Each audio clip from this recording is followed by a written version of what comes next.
Welcome, everybody. I'm going to kick us off this morning. Sunday will be joining us in just a little bit, so welcome. I'm excited today. We're going to have a presentation from our mobility coordinator, Kelly Schneider. But before we get started with the program, let's do introductions. So let's start with Ed. You're in my upper left corner here. Hello, everyone. Ed Cranston. I'm part of the planning committee. I'll just hand it off to Andy. Hi, I'm Andy Coghill-Barons. I am the Family Support Director at Neighborhood Centers of Johnson County. Jolene. And really just, yeah, so you're thinking about like, what are the things that we all. So Teresa, we can hear you, I think. Or maybe it's not Teresa. Okay. How about you, Jenny? Good morning, I'm Jenny Hager. I'm Merit Group and I am a community relations rep. Great. And Jim? So good morning. My name is Jim Olson. I'm with the Johnson County chapter of the United Nations Association. Great. Welcome. Thank you. And Sally? Hi, everyone. I'm Sally Hartman. I'm with the Unitarian Universalist Society in Coralville. Great. Welcome. And Shane? Hi, I'm Shanae. I've been helping Kelly out. No, you're fine. I've been helping Kelly out with her grant this spring. I'm the intern. I'm a student at the University of Iowa. Great. Let's hear from Kelly.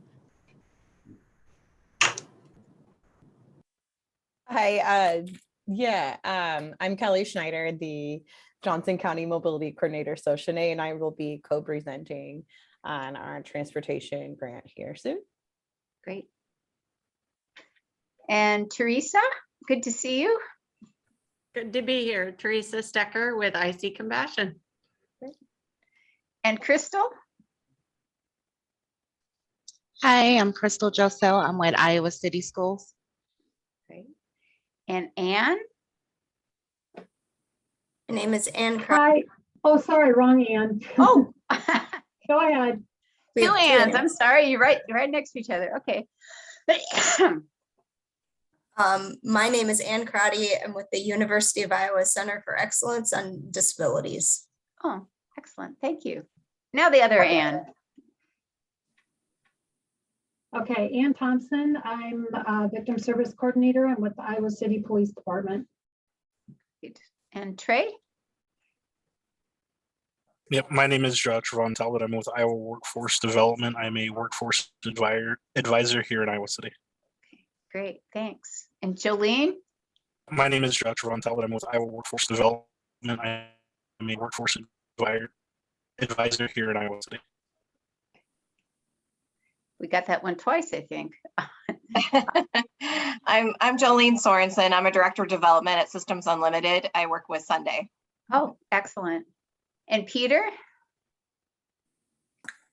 Good morning, everyone. I'm Peter Gerlach. I'm at the University of Iowa in the International Writing Program, as well as teaching in the International Studies program. Great, thanks. And Kate? Morning, everyone. Kate Klefstad with Johnson County Public Health. I manage the Clinical Services Division. Perfect. And Danny? Morning. Danny Lovick. I work at Gross Deer Valley up in Waterloo, Cedar Falls area. I do a lot of our workforce development for our economic development. So I work a lot with our regional service partners across the board. Great. Perfect. Thank you. And Amy? I'm Amy Welton. My husband and I run English classes at Parkview Church. Excellent. Great. And Juliet, how are you doing with your charging issues? I found one. Juliet's our fearless coordinator. I'm Juliet. I'm the volunteer that volunteers with Refugee Alliance. Great. Thanks, Juliet. Glad you're back in business. Marwa? I hope I pronounced that right. Looks like she introduced herself on the chat. Oh, her audio is not working. Okay. And then Jessica. Hi, Jessica Beck with Johnson County Social Services. All right. Did I get everybody? I think so. Okay, well, good. Well, welcome, everybody. This is a great group, and I think I'll just go ahead and turn it over to Kelly, and she can tell us about this exciting transportation project. Let's start by getting unmuted. Oh, Ed, did you? I do. I know Jim Olson wanted to make an announcement. Oh, okay. So Jim, if you'd like to go ahead and make that, Hey, and, sure. I'll go ahead and share a screen here. Okay, well, thank you, Ed, and thank you all. Oh, wow, thank you, Ed. You are on top of this. So I wanted to share with you that there's an exciting virtual event coming up next Tuesday, March 8th, called Night of 1,000 Dinners. That's a funny name, and I can explain that to you. But this is an event that's been held annually in Johnson County for 25 years. This is actually the 25th Night of 1,000 Dinners. It has morphed over the years, but now it is a celebration of International Women's Day. And typically, in normal times, Night of 1,000 Dinners is an in-person international buffet, but now for the second year, we're holding the event virtually. It honors 3 women-led organizations in Johnson County who are advancing the UN Sustainable Development Goals here. And these are organizations that are very well known to all of you: Inside Out, Reentry Community, Iowa City Compassion, and Open Heartland. And we're very, very excited that we're able to honor them. The program itself will consist of presentations by these groups, plus multicultural performances and presentations from the Oakdale Community Choir, from a student dance group at the University of Iowa, and from a Burmese poet who was formerly a participant in the UI International Writing Program. It is a fundraiser, and all of the proceeds from the event will go to the 3 honored organizations, plus the UN Refugee Agency, the UNHCR. And this shows, it's kind of blurry, but to purchase a ticket, you can go to our chapter website, which is johnsoncountyuna.org. I wanted to offer a special opportunity. We've had several donors who have contributed funds in order to make it possible for people who otherwise could not afford a ticket to participate. And I know that many of the clients with whom you work, a $25 ticket would be a real stretch. And so I would be happy to make it possible for your clients who would like to participate to do so. And what you can do, and I'll put this into the chat, I'm going to put my email in the chat, and you can send me an email with the name and email of the person or persons who would like to attend, and we will take care of that. And I'll also put in the chat, once again, the URL for ticket purchases. So I'd be really grateful if you would consider participating, or if you could consider sharing news of this event through your networks. With that, I will not take up any more time, but thank you very much for this opportunity. Great, Thanks thanks, a lot, Jim.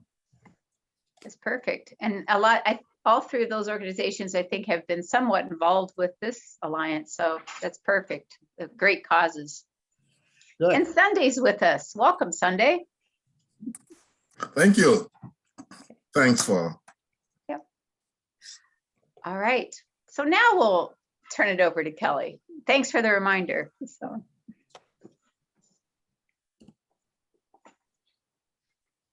Okay, here I'm going to begin with the share screen, and if somebody could just give me a thumbs up to make sure I've got this done shared correctly. Looks good. You got it. Thank you so much. I appreciate that.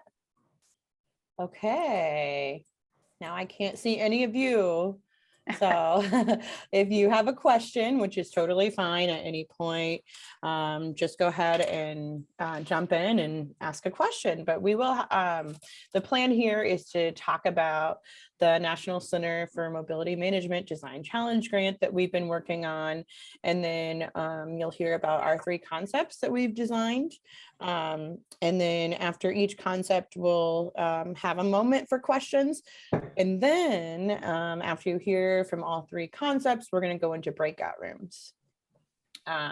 And the breakout rooms will have a discussion, talk about whether or not you can see the 3 concepts working in our community, if you'd be able to solve some transportation barriers. So more about that here soon. Co-presenting with me today, you guys heard from Shanae. Shanae is University of Iowa Master's in Social Work student that's graciously going to be co-presenting with me today and is helping with this project. Okay. So again, I talked about the goals. We're going to share our design criteria. We'll talk a bit about what our focus is, and then you'll hear about our 3 concept designs. And then once we do get into those breakout rooms, we want to hear from you about what you liked, where we missed the mark, and what would you change. And I think the key word there is co-creation. We began our work in October. So we've been thinking about this. Well, I've been thinking about this issue since I've ever been a mobility coordinator, but we've really been narrowed in on employment transportation for the last several months. So we're coming here towards the end of this round of the grant, which was to design solutions. So up here on the screen, I have a list of our design team. So the county applied, Johnson County, oops. I always do that. Johnson County applied for the grant. As the mobility coordinator, I'm the team lead. We also have Brock Greenis, who is from East Central Iowa Council of Governments. Missy Forbes, who you guys may know, she's the director of 4Cs, which is emergency daycare here in the area. Then we're blessed to have Dawn Alum, which is, she's worked with Johnson County Seats for many, many years. So she has a lot of expertise to offer us. And then since we are focused on employment, we're lucky to have Scott Mather from Iowa Workforce Development, who actually sometimes attends these meetings as well. Same as Stephanie Hazaka, is probably another familiar name, who is with Kirkwood Community College. So the National Center for Mobility Management really wanted us to have end users at the table when we're creating our solutions. So our end users that have joined us and been very active in our group is firstly Mohammed Al-Hadi. I recruited him when he called me this last summer and said, hey, I work at Amazon and my shift starts at 1 a.m. and I don't have a way to get there. So I said, you know, Mohammed, I don't have any affordable solutions for you, but I can, if you're interested, I can have you join the grant team. So 6 months later, we're still working on that. We also have Jeremy Inslee, who's one of our end users. Jeremy has been very well known in the community for his efforts towards transportation and then advocacy. Then we also have Sabri Sky Stutz, who relies on public transit for getting herself to point A to point B. So as I mentioned, we started our work in October, and we are wrapping up the design part of the grant. I'm going to talk a bit more about our focus and the concepts, and then towards the end, I'll kind of talk about what our next steps are. All right. Moving along. So when we started our work and applied, our focus question has evolved just a touch, but we've really narrowed this into focusing on how might we provide a menu of transportation options to serve employees and employers not served by the current available transportation network in Johnson County. So some of you might read this and think, okay, she's talking late night transportation, people that can't get from point A to point B when the buses aren't running, which is, yes, that is very true. That is one of the target areas that we have in mind, as well as some of the areas in the county that don't have bus service yet. So, or their bus service isn't eligible or doesn't meet their needs for employment. So those are kind of the gaps that we're looking to focus on here. When we first started our work, we had to set up 9 design criteria points. So I'm just going to go ahead and read through these here really quickly. So when we're designing our solutions, we needed to keep in mind that we wanted to offer flexible options that can respond to riders' changing needs and conditions. So if they move from Coralville to Iowa City, but keep the same job, they'd still be able to use our solution. We also want to address that complete trip. So taking into account that the bus route or public transit options may be able to get them to this street, but once they get to that street, their place of employment is maybe an extra mile down the road. So we want to make sure that we are covering door to door as closely as possible. Number 3 here on the list is, of course, taking in riders' availability to pay. So we want to make sure that our service is financially accessible to our community. And then number 4 that we've really kind of discovered in our work is we want to allow partner agencies, so employers or nonprofits, to be involved at a level that they are comfortable with. So we thought that they should be at the table from the beginning, and I'll talk a little bit more about how employers fit into each of our solutions. Number 5 is address work shifts and locations not currently accommodated. 6, engage employers to identify benefits of assisting in some capacity. So I'm sure you all have seen the for hire signs around town and know that employers may be struggling to get workforce into their job sites. We want to be able to work with employers and see how we can work together to solve this issue. Number 7 is build in those benefits and safeguards to this collaboration. So we're looking at working with the public sector, employment sector, and then of course the community. And then identify personal connections to the extent of possible. When we were doing our interview work for the application, we had to do some research with people that were looking for employment or have been impacted by our problem area. And they kind of talked about how sometimes the best solution for them was to pay a neighbor or double up with people for their transportation, such as carpooling. So we want to make sure that we are respecting those natural supports there. Number 9 is to ensure our solution is provided in a positive and reinforcing manner that doesn't add any extra stress. So that's the last thing we want to do. So that is our design criteria parameters. So let's go ahead and scooch into the first concept. But before I do that, I just want to pause and see if there's any questions right now. Okay, I'm not hearing anything. I'll try to monitor the chat as well. And now we're going to hear from Shanae. She is going to talk about our solution 1, which is the Transportation Flex Card program. Yes, hi everybody, and thank you, Kelly, for that. Thanks everybody here for being here. So the first concept we're gonna probably talk about is the Transportation Flex program, and I'll talk about the 4 main players here. We can kind of see there's the employer, the employee, the outreach coordinator, and then the public sector. So for the employer, the Transportation Flex program invites employers to offer an ongoing transportation benefit package to all newly hired employees. This can determine the level of funding they can contribute to the program. Employers can work with a program coordinator to enroll newly hired employees. And then for the employee, once they're hired at a participating employer, new hires can access a Transportation Flex card with an outreach coordinator. The funds are accessible through the Transportation Flex card, which resembles an EBT card or a food assistance card, This card will allow for cash withdrawal to pay for cash-only transportation. It can be used on any mode of travel that the employee chooses. For the public sector, their role is to contribute funds to the program. They can manage the scope of the program.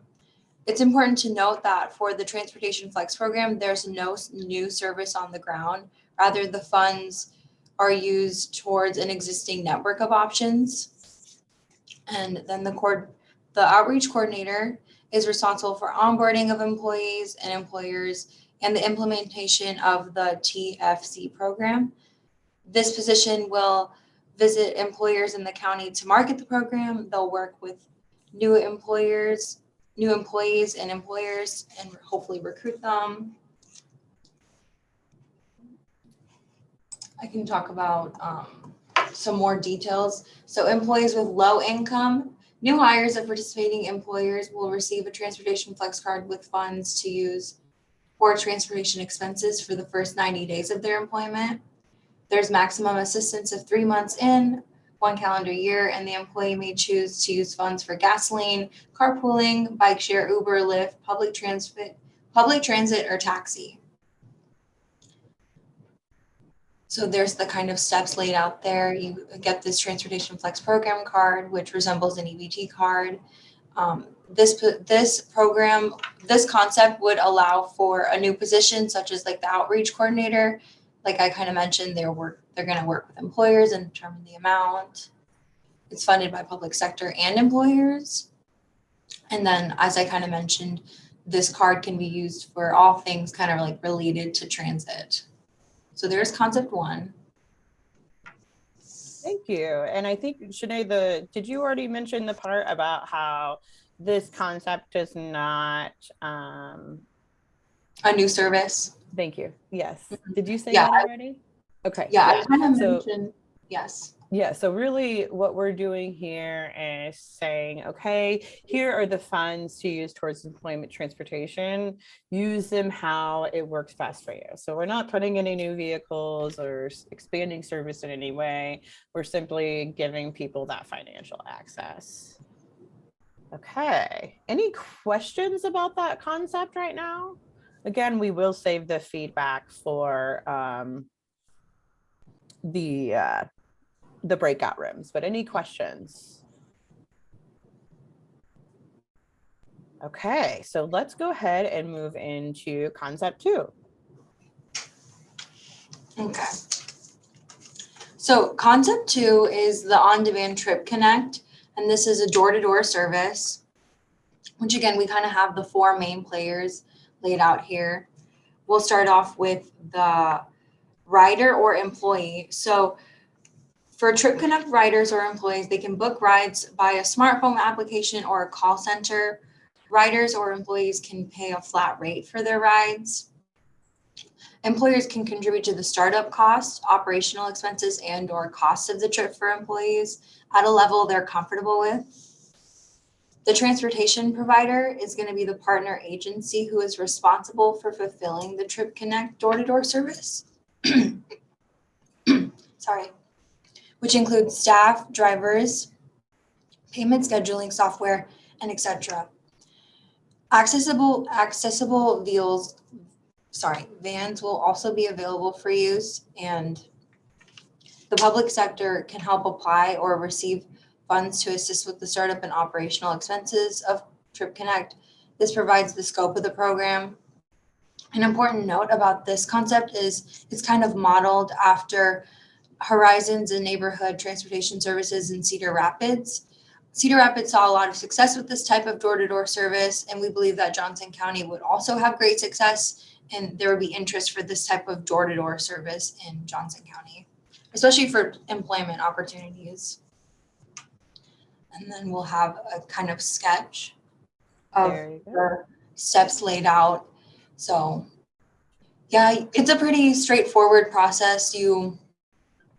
We wanted to make it accessible for people who potentially don't have smartphones. They can call and then they'll be connected to a ride. It's a door-to-door service, and it'll be paid for we're trying to kind of gauge maybe what riders would also pay for this type of service. And then also we're hoping to get some support from public sector and private sector as well. Perfect. Thanks, Shanae. Are there any questions about the on-demand service? Okay. We will jump over to the last and final concept, which is our carpooling concept. So we are calling this concept Green Ride. So what this is it's it incentivizes people to bring people to work. And then if you're riding to work, you only have to pay $1. So again, keeping in those same rules, we have the employee rider. So if you're somebody that's starting a job and you don't have a vehicle, you can search for carpool matches on the online platform. And once you find a match, you would pay that person $1 per ride. Employee driver. So if you have a car and you want to make some extra money going to work, you can pick up along the way coworkers or people with similar travel patterns and get paid the federal mileage reimbursement. So again, excuse me, all of this connecting would be done over the carpool platform. So then we have the employer. So the employers are going to offer this service and market that with their employees, and they're also able to incentivize them beyond that federal mileage. So if there's a ways that they can offer bonuses or some sort of additional incentives, they are definitely encouraged to do that. They would also be responsible for paying the employees that federal mileage reimbursement. And of course, the employers are encouraged to be engaged at a level that they're comfortable with. And then the public sector, whether the public sector comes in, is they're going to be the ones that, of course, apply for the funding and implement that carpooling match service. So taking a look at the flow here, Johnson County Green Rides, the backing for this is the public sector grants and employee sponsorships. Riders are connecting on a mobile or website app. If you're driving, you get driving it. Others to work, you get mileage reimbursement bonuses. And then if you're riding, you pay $1. And there are some in this model, some of the finer details. If there's an emergency that comes up with your carpool driver, there could be substitute rides home. Another idea we talked about was for new hires that aren't driving is a way that we could offer them 30 days free rides. So they don't have to start paying that $1 per ride until after their first 30 days. Any questions about the carpooling concept? Kelly, is that a $1 per ride? Is that one way or round trip? That would be one way. So a round trip would be $2. And then, you know, somebody potentially working full-time 5 shifts, that would be $10 a week. Okay, thanks. Yeah, of course. Great question. Any other questions before we break out for feedback? Okay, actually, Ed, I do have I want to talk about next steps a little bit here before we go into feedback. I think that makes the most sense. So our grant funding for the designing period expires or ends here at the end of March. So we have a lot of different things going on this coming month. One of the things that we're doing is engaging employers. You can see that each of our 3 solutions really heavily involves the employers. So we are having a employee questionnaire that's circulating right now. That's been helpful for us to measure the employer's need for employee transportation solutions, but then also kind of test the water, so to speak, for how much they are willing to be involved in the solution. So with that, we will have a very similar presentation for employers that will take place on March 8th from noon to 1, and then we'll have another informational session that will happen that following day in the morning. We're also inviting employers to work with us one-on-one. So if you have a place of business or you're hiring employers in Johnson County, we'd like to talk to you about your perspective. We also plan to attend the Grab a Job event. So I think Trevon's here in the audience. We have a couple of those events set up, and those events are really perfect for us because we can work one-on-one with the employers and talk to them about our ideas, but then also connect with job seekers and ask them whether or not they think that these solutions would be an actual solution for them and not add any extra stress. And then we're going to kind of pound the pavement a little bit and find job seekers or employees. We already talked about the Grab a Job events. We're also going to go to food pantries, free lunch. We're going to connect with the job seekers at Shelter House and the Job Lab, and then also work on setting up focus groups with people with disabilities. We have already presented to the transit manager, so they know about our solutions. And then another couple, here we are at the Refugee Alliance. We'll also be talking to the South District Neighborhood Association. So what our goal is to find the concept or build a concept. If what we've mentioned to you today missed the mark a little bit, we could adjust those. But the idea here is to find the sweet spot between financial sustainability, operational feasibility, and customer desire. On April 1st, we will have selected one concept and we'll pitch that to the National Center for Mobility Management and Evaluators. If we're successful, we can go into the learning launch. The learning launch is a second phase of the grant where we can actually create our business or operational plan for our concept. After that phase, we can then move into the pilot funding and actually get some money to start implementing a service. So it's a long process, but it really breaks it out, but it definitely relies heavily on what the community feedback is. So one of the tools that we also created here is when we're going out in person to the food pantries or free lunch program, we don't really have a Zoom set up to do a whole PowerPoint for people that are looking for employment. So up on the screen here, I have the graphic that we plan to use. And it's basically just letting the person decide. So it's phrased as which solution would be most beneficial to get you to and from work. Solution 1, that transportation flex card program. Solution 2, door-to-door service, or solution 3, the carpooling platform and incentives. Or, of course, you can a la carte and build your own. So with that, I think we should break out and get some feedback. I have just a comment and a question. Yes, please. First of all, thank you for doing all of this work, because transportation is a ginormous barrier to many families. So this is very exciting. Thank you. Is this graphic something that perhaps we should share with our constituents? Yeah, to gather feedback. And is it translated into different languages? Okay. So firstly, I think that I trust the network here to share that on their own. As long as you can get back to us what the feedback was.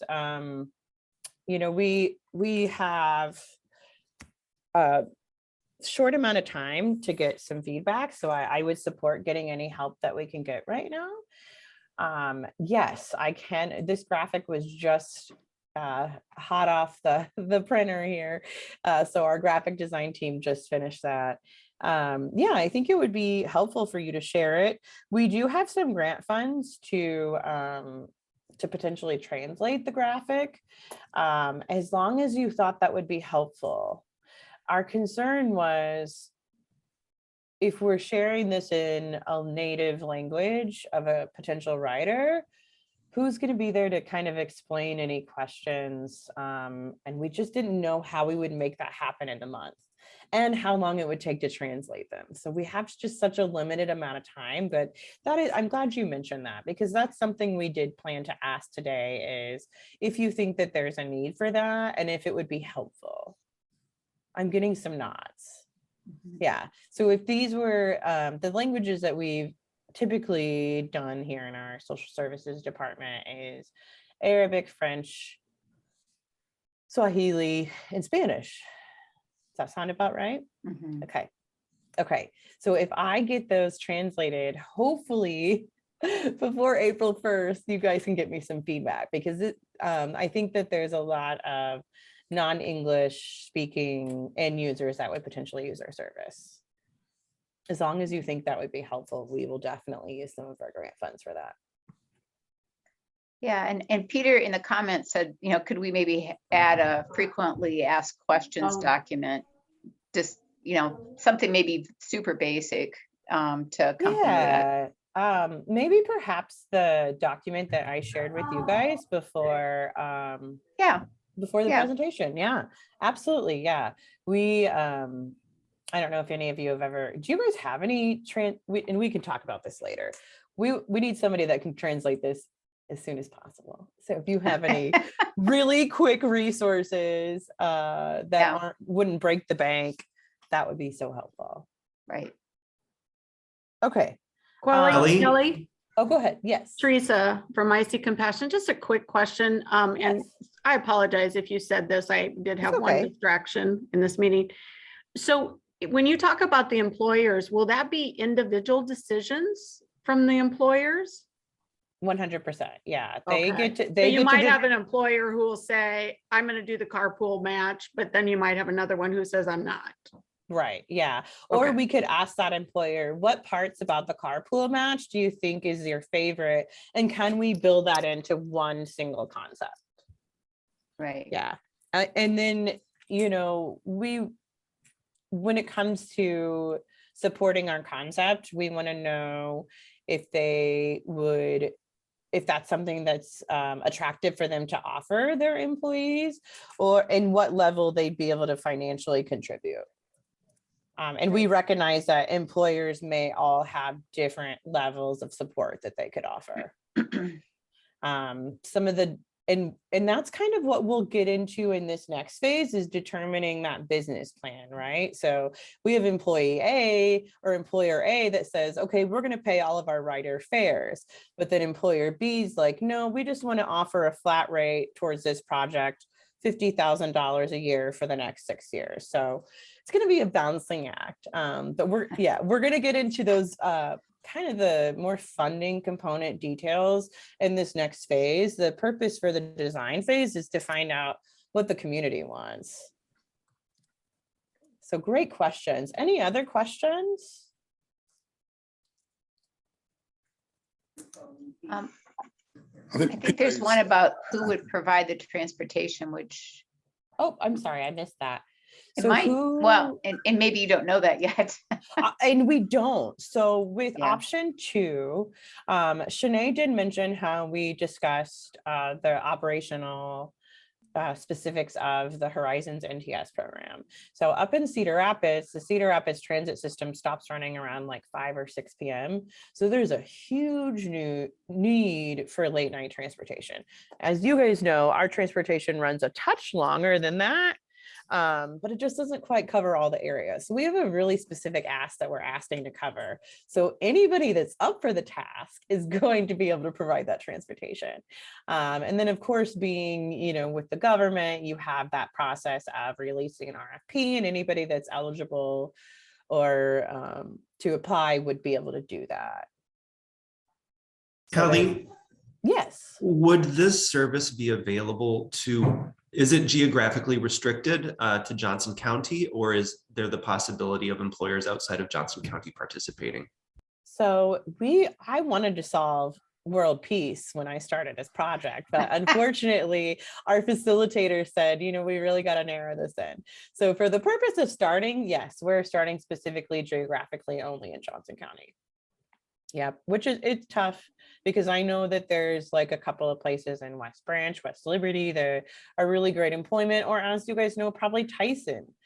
And I would love to be able to expand to that, but for starting, we got to start here in Johnson. And also just employment. However, if we would like the daycare issue of getting to daycare so you can go to work, we would like that to be a part of our coverage as well.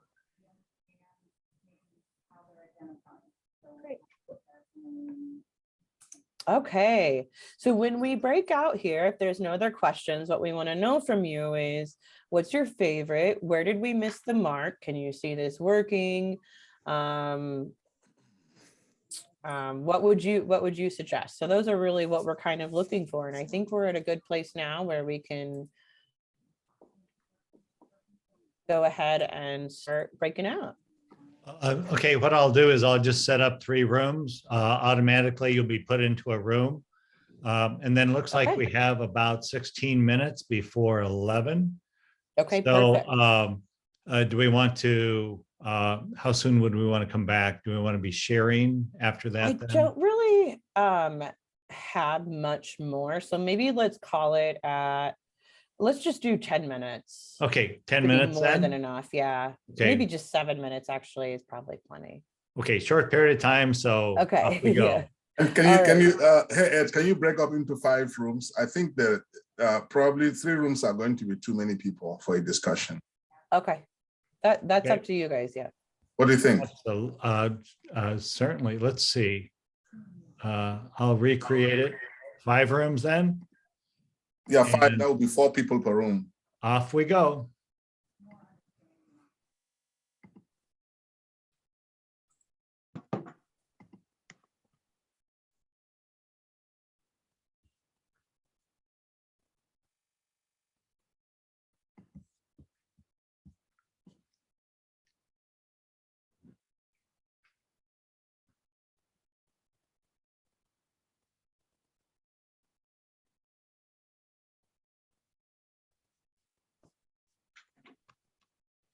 Kelly, I think you're muted. I am.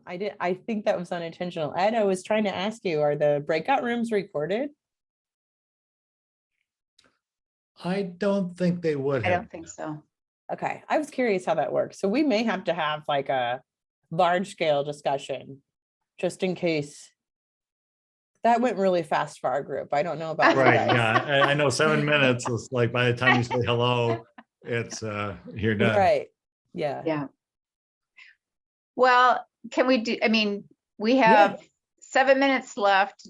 Is it okay with the group if we just go a little bit longer, or how do we, let's do a little time check here. I can hang out as long as you guys are willing to talk about this topic. So should we just plan on maybe going over just a few minutes and just see if we can get comments out? So does that work for everybody? Thumbs up if it does. Yeah, and obviously if you need to leave, we respect that. Okay, yeah, as long as someone from your group can report back. So, okay. And Peter was the one doing it for our group, so I don't know, he wants to leave, and I don't think I'll be able to, unless Anne would be able to present what we discussed. Well, Peter, how about if Peter goes first? Well, Sunday's the one that had the good idea, actually. Back to you, my friend. I mean, so we had concerns about 3. The short we had concerns about 3, and Sunday's thought was, would it be possible in some way to combine 1 and 2?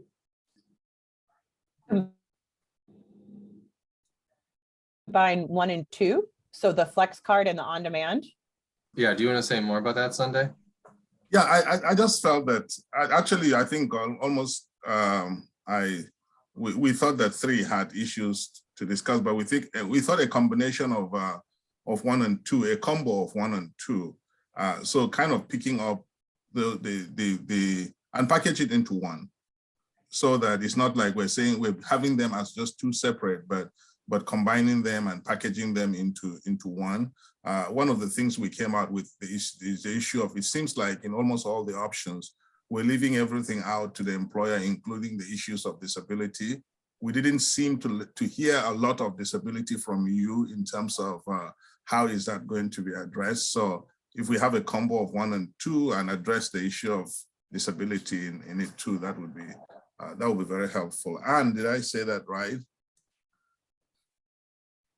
Yeah, sounds good. Great. Yeah. So question, what part about combination or 1 did you like the best? The flex card. What seems the most helpful there? We touched briefly on the idea of the coordinator. The coordinator. Be Okay. able to address a lot of different issues.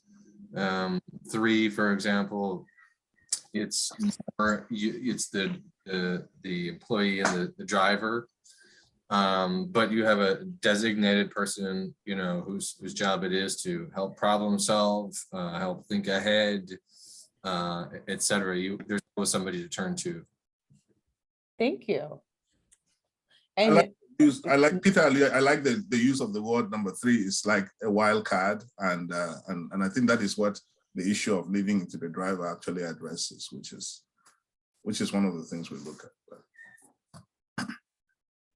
But you guys did a great job. thank you. All right, let's switch to the next group. Who's the next group? Anybody want to speak up for their small group? We can kind of talk a little bit about ours. Ours is group 5, and we got some pros and cons kind of on each concept, but overall, there was some kind of interest in the transportation flex card as well as even carpooling. When it comes to carpooling, we think that it could definitely, so apparently in Cedar Rapids, there is some kind of carpooling thing going on, and how that gets around is through the employees. So potentially this could be kind of spread through word of mouth, and some insight could be that maybe employees are more likely to trust one another. They probably have rapport with one another. So they'd be more willing to probably go on these carpooling kind of rides together. There is we're hearing that potentially for federal reimbursement could be kind of hard to get. And there's a risk, of course, with people kind of being less willing to ride with people that they might not know. Okay. Talking about the door-to-door service, it sounds like a good concept for sure, but there just might be a lot of manpower to kind of run it, as well as it could be difficult to find drivers. For all of these concepts, we kind of mentioned how technology could be a barrier for a lot of potential riders, especially for marginalized people and folks. But yes, there was definitely some interest on the transportation flex card, which I like that concept as well. Great. Andy, did you want to speak? Or did you leave? That was a wave. Okay. Joan, what group did you end up in? Did they already speak? Nope. No, we were in group number 3, and we really liked option number 2. It just seemed like from a management standpoint, it was pretty straightforward, especially for those odd shifts that are kind of one-off. We also like the carpooling option just because sometimes that's what our immigrants are already doing. I mean, so kind of building on an existing culture and structure that's there. The barrier is that a lot of times they're carpooling outside of Johnson County. And so that maybe wouldn't help, this particular cause wouldn't help them. We also felt it was really important to get our employers to pony up and contribute to this issue, you know, because it's going to help them. And how can we make that incentivize that? And then we also, on option 2, is like, is seats a possibility? You know, because seats has, I mean, we have all these vans that seats drives, but pretty limited in scope and who and how they serve people. So we thought that might be a potential. And then our concern with the flex benefits is that Uber and Lyft is a mode of transportation that some, particularly females, are uncomfortable with. And also availability. I mean, sometimes you just can't get an Uber because there aren't, like everything else, there aren't very many. Sometimes there's an employment issue with Uber drivers. So Andy or Anne, and Amy, did I miss anything? It was a good discussion, really short, but a good discussion. Yeah. Okay, and then I was in a group. Teresa, can you provide a summary? Yeah, I feel like we just started talking about it. We got It's all helpful, so thank you. Yeah, I think just this is great because you guys are bringing up things I didn't even think about. I think one of the things that we discussed was that option number 2, this is the money that would be needed for an option number 2. And I think Wendy made a astute point about it not being the best green option, because you're putting another driver and system out there. So I think in general, maybe we tended towards 1 and 3.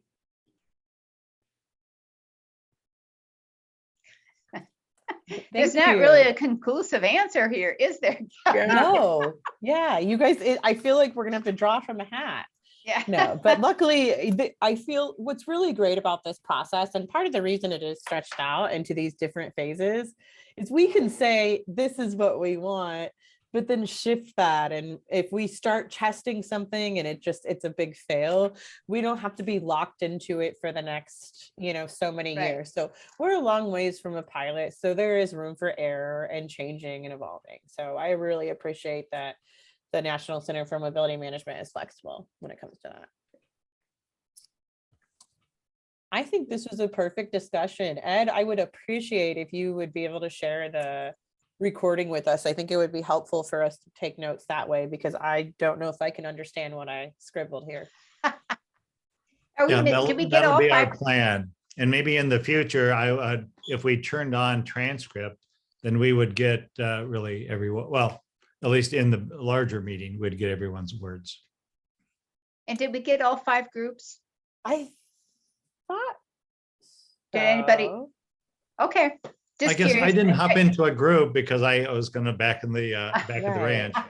And so I guess my thought was, examples there at Horizons, what's the plus and minus that they could share? And then also, are there other plans that are similar to 1 and 3 that you could find out about and find out their pros and cons, how that's been used? Not that you need to respond, but just something to think about. I think number 1 is probably pretty different. We really were thinking about SNAP benefits, like food assistance. And we were like, how can we make that for transportation? So that's kind of where that idea came from. Number 2, we've obviously been talking to NTS Horizons, and they get so much financial support from the city of Cedar Rapids because it's a kind of a substitute for when their buses are done running. And then they also get United Way. What they're not doing is they're not getting any funding from employers for any capacity. Whether or not employers are helping pay for their employees' fare, I'm not really sure there. I can give you this peace of mind. Their call center would be equipped to handle a different language. And then all of the technology platforms, they do have in different languages too. It is $6 a ride. And when we go to some of these different events, I want to feel out the idea of paying $6 a ride.